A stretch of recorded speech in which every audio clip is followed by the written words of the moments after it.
Welcome to the Great Detectives of Old Time Radio. From Boise, Idaho, this is your host, Adam Graham. If you have a comment, email it to me, box13@greatdetectives.net. Follow us on Twitter at Radio Detectives and become one of our friends on Facebook. Facebook.com/Radio Detectives. Before we do get started, I want to encourage you to pick up your copy of All I Needed to Know I Learned from Dragnet. It is my latest ebook. In it, I examine the careers and histories of 7 great fictional detectives and police officers, including Frank Cannon, Poirot, and, of course, Joe Friday. And then we examine life lessons that can be learned from their careers and histories. The ebook is available in all ebook stores and also over at store.greatdetectives.net. Well, now it's time for today's episode of The Adventures of Ellery Queen. The original air date, January the 13th of 1944, and the title is The Adventure of the Mischief Maker.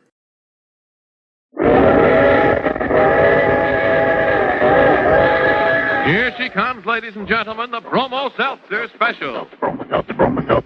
Bringing you radio's most thrilling mystery drama, The Adventures of Ellery Queen.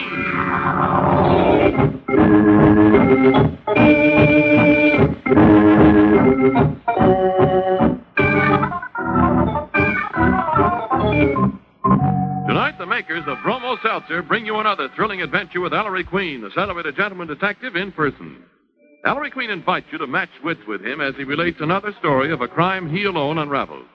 Before revealing the solution, he stops the play, gives you a chance to solve the mystery. Our guest armchair detectives for this evening are Miss Genevieve Bean, a member of the United States Cadet Nurse Corps, and Mr. Peter Cusack, Executive Secretary of the National Foundation for Infantile Paralysis. And now, Ellery Queen, Master Detective and your host for the next half hour. Thank you, Ernest Chappell, and good evening, ladies and gentlemen. Well, I think tonight's mystery will keep you guessing. It's about a strange chain of anonymous letters. I call it The Adventure of the Mischief Maker.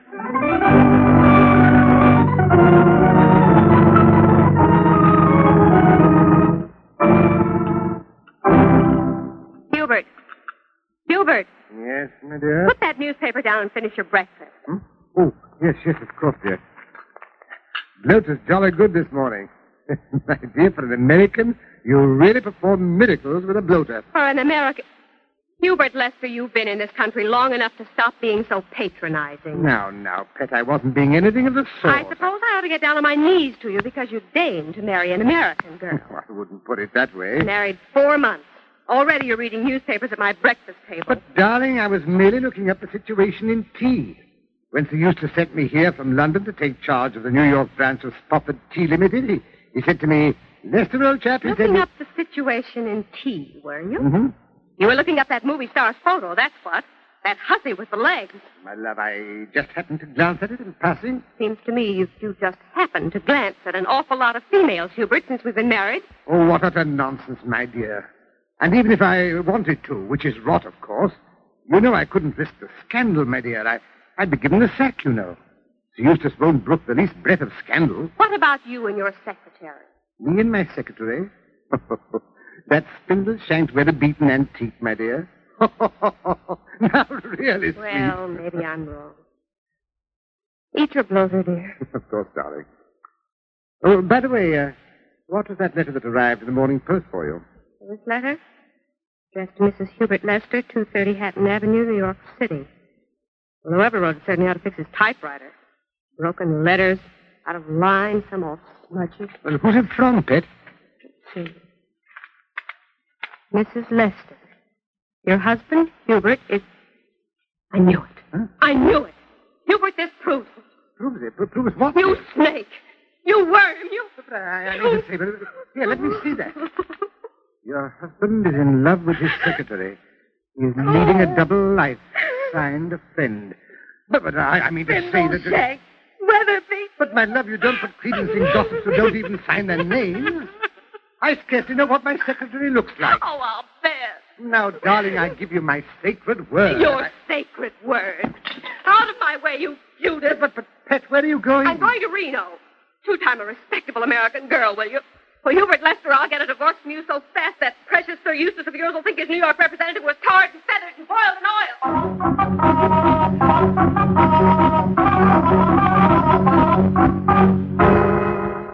Now, Mr. Plunkett, to meet my son, the secretary, Nicky Porter. How do you do? Mr. Plunkett came here to headquarters yesterday morning, Ellery.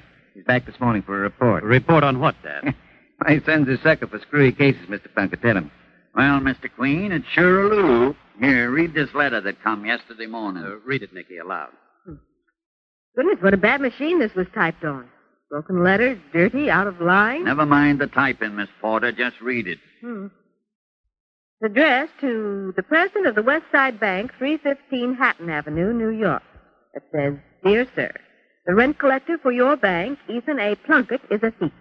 He is stealing rent money on properties the bank owns. Signed, a friend. You're the Ethan A. Plunkett this anonymous letter refers to? That's me, Mr. Queen. Well, I'm sure the president of the bank you work for doesn't believe this charge, Mr. Plunkett. He don't, Miss Porter, seeing he's me. Who's you? Mr. Plunkett's only been posing as the real representative of the West Side Bank, Nicky. Secretly, Mr. Plunkett's the president. Owns the bank lock, stock, and barrel and all its properties. Protective coloration, Mr. Queen. I got a slew of hungry relatives. If they knew I owned a bank, they'd make a pauper of me in no time. But, Ellery, if Mr. Plunkett owns the bank, how could he be stealing rent money from the bank? Obviously, the writer of this letter didn't know Mr. Plunkett owns the bank. Just tried to get him into trouble. Some crank. That isn't all, son. Davy. Yeah, Inspector? Come in here. You see, one of the properties Mr. Plunkett owns is a five-family brownstone in the west side. I live there myself, Mr. Queen.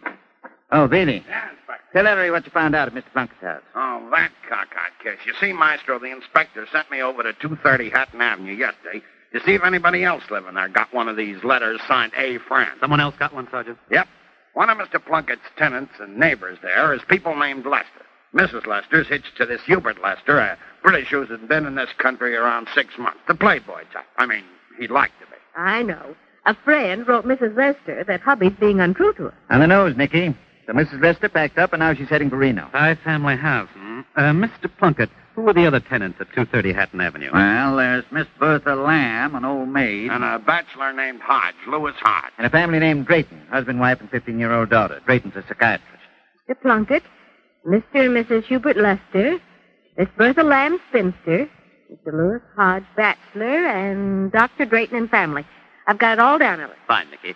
Mr. Plunkett, does anyone in the house bear a grudge against you and the Lesters? Mighty funny you asked that, Mr. Queen. My janitor there, Joe's a big sorehead. Pretty tough egg, Joe. Born on Hester Street in New York here. He'd have been a gangster, I guess, if he'd had more brains. What's Joe sore about, Mr. Plunkett? Well, seems like Joe didn't get Christmas presents enough from most of the tenants, including me. It slipped my mind. So Joe sends anonymous letters? It's hardly a laughing matter, Nicky. One of these letters has already separated a husband and wife. Yes. Anonymous letters have done a lot of mischief in this world. They've even caused deaths. Dad, I think we'll look into this. We'll begin by asking Dr. Drayton, Miss Lamb, and Mr. Hodge if they've received letters from the mischief maker who signs himself a friend.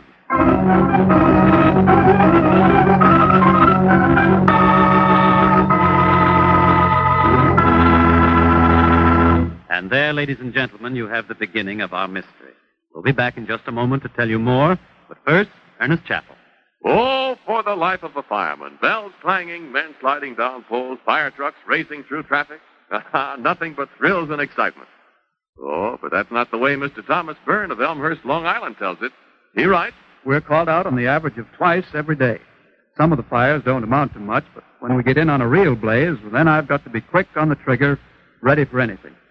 Besides working under a nervous strain, there are the discomforts of going through heavy smoke and fumes and getting drenched by water from the hoses. Sometimes, after a session like that, I've got a pounding headache. My stomach feels upset and my nerves are on edge.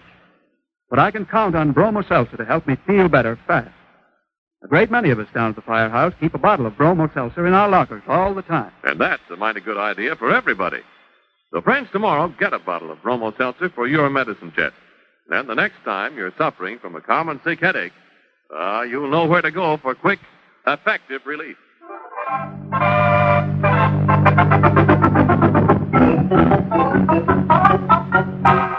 And now back to our story. An hour later, the Queens, Nicky, and Sergeant Veely are standing before an apartment door at 230 Hatton Avenue, New York City. Inspector Queen has rung the bell marked V.V. Drayton, M.D. Suddenly. Yes? Dr. Drayton, Yes? may we see you a moment privately? All four of you? Oh, I'm pretty busy. Police. Oh. Come in.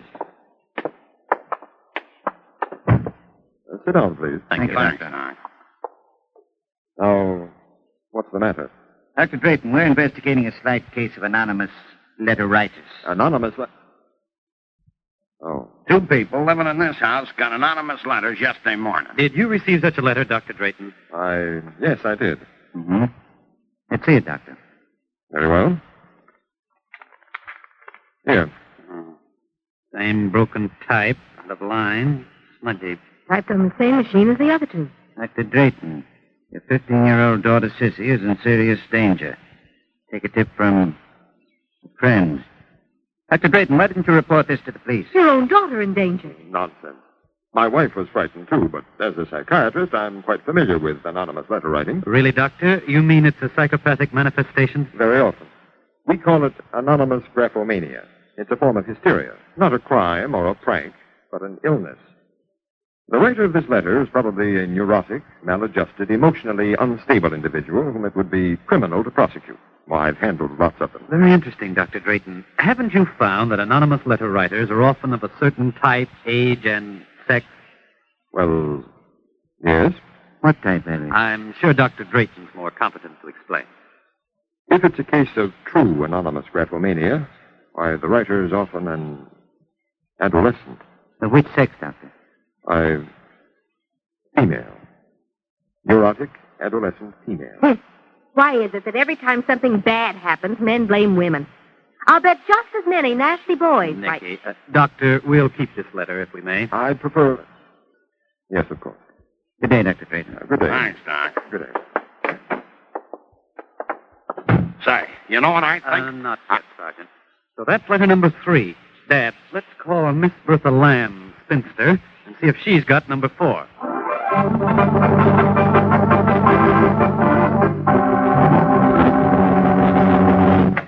Miss Lamb. Go on, Innie. Here, madam, keep that door open. We're from police headquarters. I bought a ticket to the policeman's ball. We're not selling anything, Miss Lamb. You let us come into your apartment for a few minutes, I madam. will not. How do I know you're a policeman? What's this painted girl doing with you? Why not? Whoa, Nicky. Sergeant, show Miss Lamb your shield. Here. If you want to see the inspectors, his is gold. Satisfied? Well, come in. What do you want?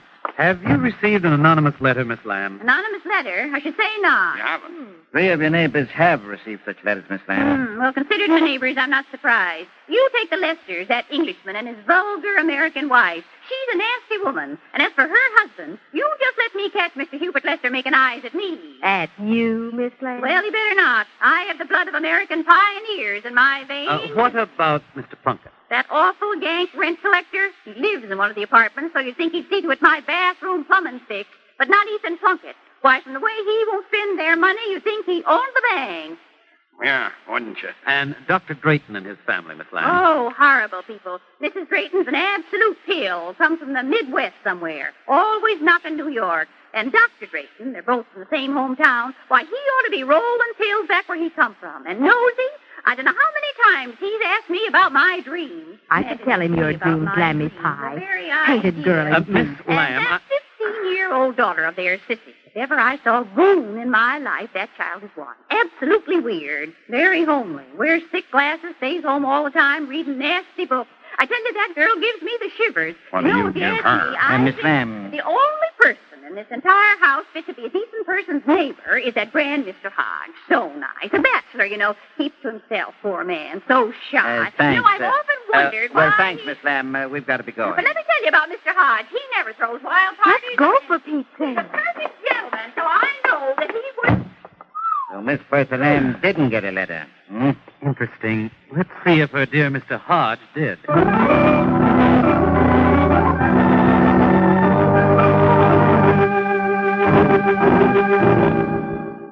Ring Hodge's bell again, Ellery. Right, Dad. Oh, where'd you send Sergeant Veely? Downstairs to fetch Joe the janitor. Where is Miss Hodge, anyway? Not home. We'll have to come back later, Dad. And I tell you, you ain't gonna. Give me that. Look, don't get tough, Joe. Hey, folks, look what I found. Really, what are you doing with that typewriter? Whose is it? Where'd you find it, Sergeant? In a trash bin in the basement when I went down to get this tough mug janitor. I almost passed it up as a piece of junk. Certainly an old baby, Ellery. Think that's the typewriter? No doubt about it, Nicky. This is the machine used to type those anonymous letters. Yes, You, identical Joe. characters, out of line. How'd this typewriter come to be in your basement, this house? And who are you, Grandpa? Oh, wise guy. Ellery! Huh? I don't know. I never seen it before. Yes, you do. Joe, did you receive an anonymous letter yesterday morning? What's that? A letter with no name, just signed a friend. I don't get no letters. I'm just a janitor. He's just smart enough to play dumb. Joe, Yeah? what'd you make out this Christmas? I'll bet you got oodles of presents from people in the house. Presents? Nah, they're all tightwads. That Berta Lamb dame, she give me $2, but not another dime from nobody else. Be a good janitor. Work like a horse. Comes Christmas time, nothing. I got a good mind not to collect that garbage. Yes, we heard you were pleased, Joe. Really? Send this typewriter downtown to be filed. Let's go to some restaurant around here where we can have some lunch and talk this pesky case over.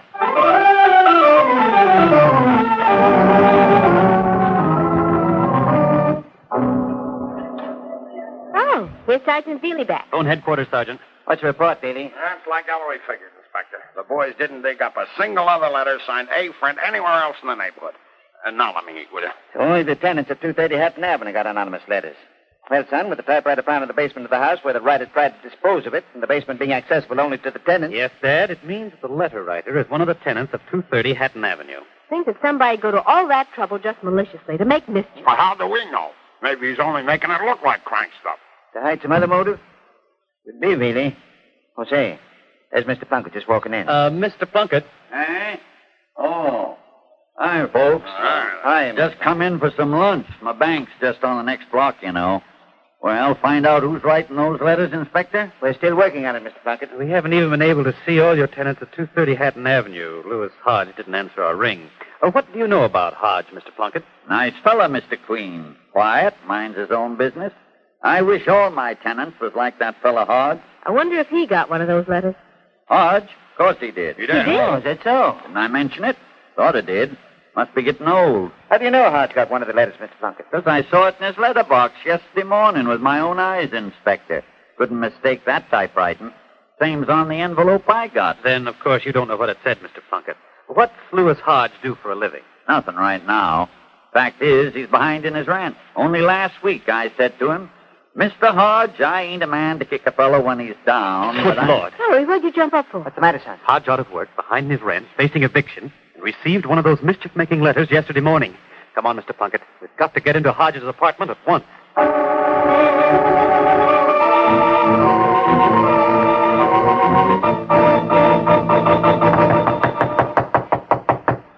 Mr. Hodge still doesn't answer. Better unlock his door, Mr. Plunkett. But I didn't tell him nothing about evicting him. Had to jog him up, didn't I? Confound it. Can't seem to... Sergeant, unlock the door. Take the key from Mr. Plunkett. Sure, Ellery. Nicky, you and Mr. Plunkett better stay out in the hall till we take a look. All Here right, we are. Inspector, We'll be right out here. Living room. Empty. That letter on the table. Looks like one of the same crop. It is. Typed on that old wreck of a machine. To Lewis Hodge, this address. Mr. Hodge, the cops are watching you. You can't get away. Signed, a friend. Some friend. Where is Hodge, anyway? That door over there. Must be his bedroom. It's locked. We better force it, Dad. One side, gents. Again? There he is. On the bed. Dead. For at least 24 hours, I'd say. Shot through the left temple. Gun still in his hand. Windows and doors locked from the inside. So it can't be anything but suicide. That blasted letter drove Hodge to suicide. Yes. At last, our friend, the mischief maker, has caused a death.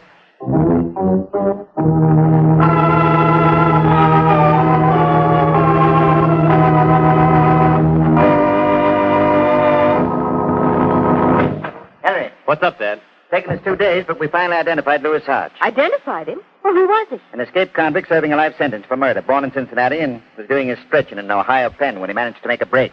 He's been holding up in New York. Yeah, his real name was James Lewis Hotchkiss. Escaped convict. No wonder Mr. Hodge was such a model tenant. Yes, he must have been at the end of his rope. broke, afraid he might be recognized and sent back to prison, Hodgkiss undoubtedly lived in constant fear. That anonymous letter saying the police were watching him broke his nerve, and he took the easy way out. But how did the letter writer know who he was? We'll probably never know, Nicky. May have recognized him from having seen his photo somewhere. Or it might have been a complete shot in the dark. Anyway, we're back where we started from. Who sent the letter that drove Hodge to suicide? Who wrote to Mrs. Lester and broke up her marriage? Who wrote Dr. Drayton that his 15-year-old daughter was in danger? Who wrote old man Plunkett trying to get him in trouble with the bank? A friend, Sergeant. Where?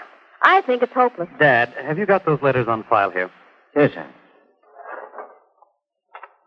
Here. The envelopes, too, Dad. Oh, thanks. What are you looking them over again for, son? You've examined them all before, Ellery. Oh, I ought to have my eyes examined. What do you mean? Why? Here it was all this time, and I didn't see it. Didn't see what, Maestro? Look at these 4 envelopes. Don't you see there's one thing all 4 addresses have in common? There. What thing, son? A clue. A clue in the addresses. The same clue. In the addresses? Well, the one to Mr. Plunkett's addressed to the bank. The ones to Mrs. Lester, Dr. Drayton, and Lewis Hodge are addressed to the apartment house. The addresses are all correct, Ellery. Wait. There's one erasure on each envelope. Right, Dad. And in the same place in each case. Where? Say, that's right. Some typewriter character. One character has been erased just after the house number on each envelope. Between the house number and the name of the street. I wonder what was erased. Can't make it out, son. Can you? No, Dad, but I know what was erased just the same. You do? Yes, and that tells me the identity of the mischief maker who wrote these anonymous letters.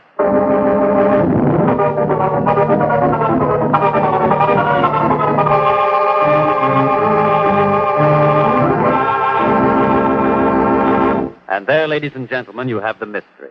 Have you figured it out yet? Well, suppose you compare solutions with our guest armchair detective. Nicky, will you please introduce our guest? Well, Ellery, our first guest tonight is Miss Genevieve Bean, a nurse in training at New York St. Vincent's Hospital with the United States Cadet Nurse Corps. Our second guest is Mr. Peter Cusack, Executive Secretary of the National Foundation for Infantile Paralysis. Miss Bean, after you've completed your cadet nurse training, you become a nurse in the armed forces? Well, Nicky, either that or a nurse in public service on the home front. We can select any branch of nursing, military or home front, as long as it's essential. The Cadet Nurse Corps is quite a plan, isn't it, Miss Bean? Yes, Ellery, and I think it's a wonderful opportunity for me.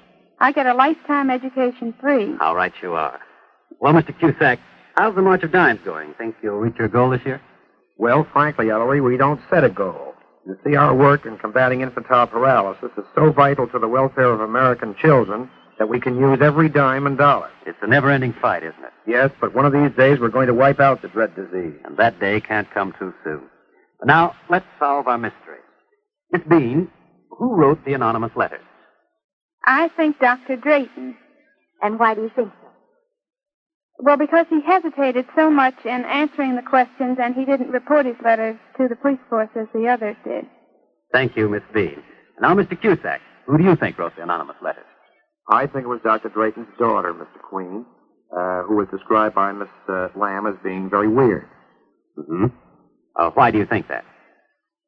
Well, Miss Lamb said that she stayed home all the time, reading strange books. And I think she probably found access to her father's scientific books, and that her imagination started to work. Thank you, Mr. Cusack and Miss Bean. You'll find in just a moment whether you've solved our mystery correctly. And now, Ernest Chappell. Friends, for United States Cadet Nurse Corps information, write in care of Box 88, New York City. Now, if you can qualify, you'll do your country a great service and build yourself a future through the United States Cadet Nurse Corps. And don't forget the March of Dimes. Send your dimes and dollars now to help fight infantile paralysis.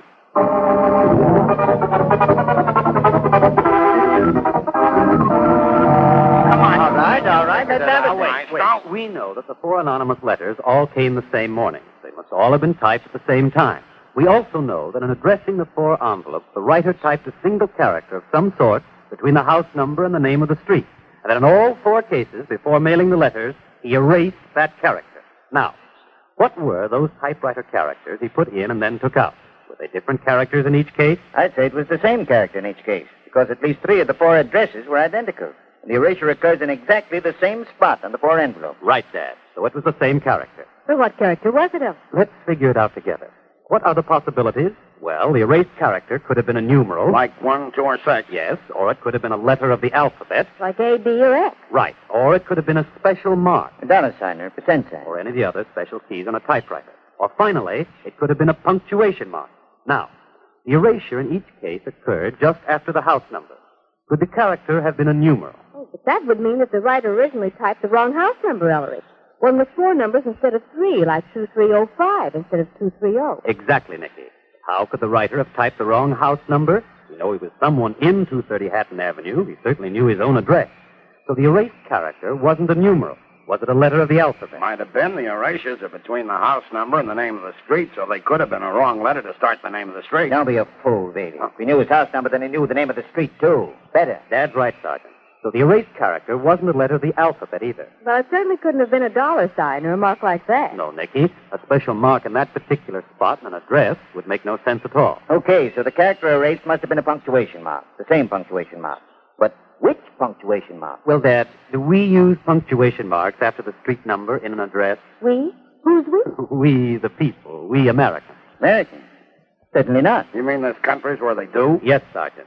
In certain foreign countries, it's accepted practice to put a comma after the street number. 230 Hatton Avenue, citizens of those countries would write 230, Hatton Avenue. So I knew the erased characters must have been commas. If they'd been erased after typing them in, the writer realized they betrayed his foreign origin. Question: who at 230 Hatton Avenue is not an American? Mr. Plunkett, a Yank. The Draytons, Midwesterners. Miss Bertha Lamb, of American pioneers. Louis Hodge, or Hodgkiss, born in Cincinnati, Ohio. Joe the janitor, born in Hester Street, New York City. Mrs. Lester, an American. Hubert Lester, her husband. An Englishman. Right, Nicky. Hubert Lester, in this country only 6 months. Not long enough to have broken himself of his English punctuation habit. So I knew it was Hubert Lester who wrote that letter to his wife accusing himself of being untrue to her. But why, Maestro? Well, Sergeant, obviously Lester decided he'd made a serious error in marrying Mrs. Lester. And this was his devious way of getting her to divorce him, instead of giving her the actual grounds which might have caused the scandal and the loss of his job. Then why did Lester send those letters to the other people in the house? Obviously, Dad, to divert suspicion from himself. To make the writer seem to be someone of a diseased or disturbed mind, a chronic and indiscriminate mischief maker. I imagine Lester had in mind putting the blame on Dr. Drayton's unhappy, neurotic 15-year-old daughter, type often responsible for anonymous letters. Yes, Lester is the mischief maker in this case, Dad. I'm sure you can dig up some charge to make him pay for it.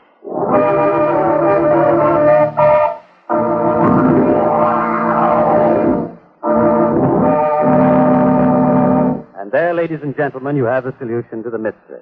I want to thank Miss Bean and Mr. Cusack for appearing as guest armchair detectives this evening. We have for both Miss Bean and Mr. Cusack a personal gift from Bromo Seltzer, also an autographed copy of my latest mystery anthology, The Female of the Species, and a subscription to Ellery Queen's Mystery Magazine. Before Ellery gives us a preview of next week's mystery, friends, here's an important reminder from our famous talking train. Fight headache 3 ways. Bromo Seltzer, Bromo Seltzer, Bromo Seltzer. That's the ticket, all right. Fight headache 3 ways with Bromo Seltzer. After all, there's no point in relieving just the ache in your head if you're also suffering from jumpy nerves and upset stomach that may accompany a common sick headache.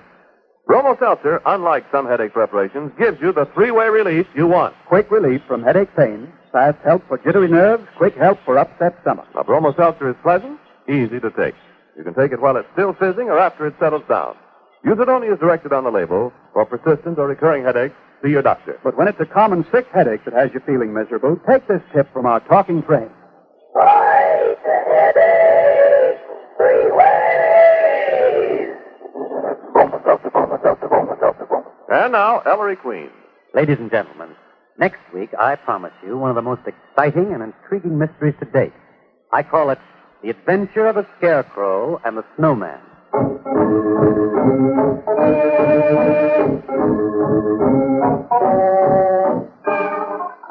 And don't forget the other great Bromo Seltzer show, friends, Vox Pop, the show that travels America. Remember, Vox Pop, next Monday. Consult your local paper for the time and station.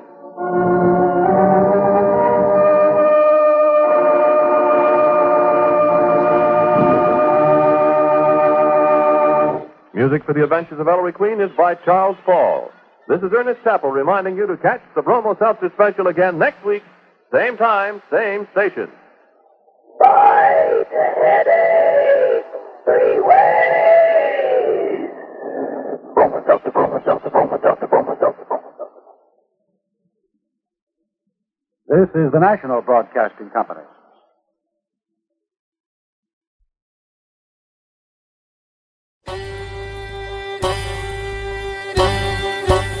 This is Andrew Rhines with OTRWesterns.com, where we stream live old-time radio westerns 24 hours a day, 7 days a week, with a special twist. You select the tracks that get to be played. We've got 1,000 different episodes from shows like Gunsmoke, Tales of the Texas Rangers, Escape, Gene Autry, and many more. Come check us out at OTRWesterns.com/live. Again, that's OTRWesterns.com/live. You're listening to The Great Detectives of Old Time Radio with Adam Graham, and now let's get back into the show. Welcome back. Well, another Ellery Queen plot where a murder is not at the core of the mystery, though a death did occur in the process of that. And it's definitely a different sort of series. I know we'd received an email from a listener I read a couple weeks back talking about how they had enjoyed Easy Money because not every episode was focused on a murder. And so Ellery Queen definitely providing some nice variety to the pipe of plots and stories that we get to hear here. Well, now we do turn to listener comments and feedback. And we do have a new review by Dr. Al Maloud on iTunes, who said, I listen to a lot of old-time radio podcasts, and Adam's podcast is by far the best one that I have found. The audio quality is far better than some of the others out there, and the commentary is always educational and entertaining. Adam is passionate about old-time radio and its history, and it is reflected in the time, effort, and care that he dedicates to producing this show on a daily basis.